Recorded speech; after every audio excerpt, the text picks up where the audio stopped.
Ladies and gentlemen, the last time I saw a kitchen this beautiful, my friend Greg tried to cook spaghetti in it just to feel something, and he burns toast. Meet the Kafka, the German-engineered tiny house that has a kitchen so big, I checked twice to make sure it wasn't photoshopped.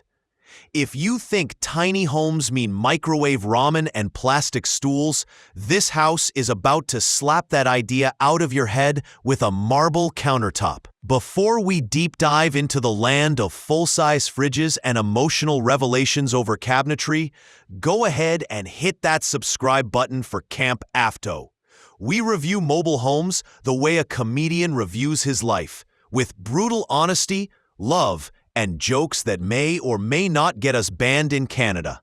Now let's talk Kafka.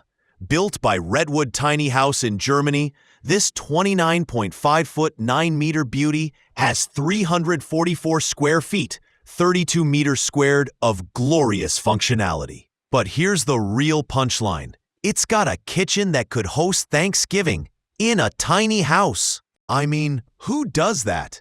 I like the most that massive island. Not just a prep space, but a social throne, breakfast bar, and guest magnet all in one. I sat there once and almost declared myself mayor. On one side, you get full cabinetry, overhead cupboards, and even a pantry. On the other, storage drawers so deep, I believe one of them leads to Narnia.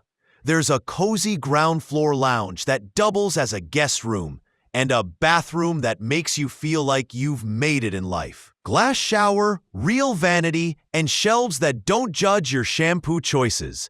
Starting price? Around 105,000 USD, or 97,000 euros. With upgrades like underfloor heating, solar panels, and a smart system that probably knows more about your habits than your roommate, this tiny house becomes a whole lifestyle move. So if your kitchen right now doubles as your office, therapy zone, and ironing board, maybe it's time to level up with Kafka. And if you made it to the end of this video without burning a frozen pizza, you owe it to yourself to become a CampAvto sponsor for just $1 a month, less than Greg spends on mood lighting for his air fryer. Links under the video.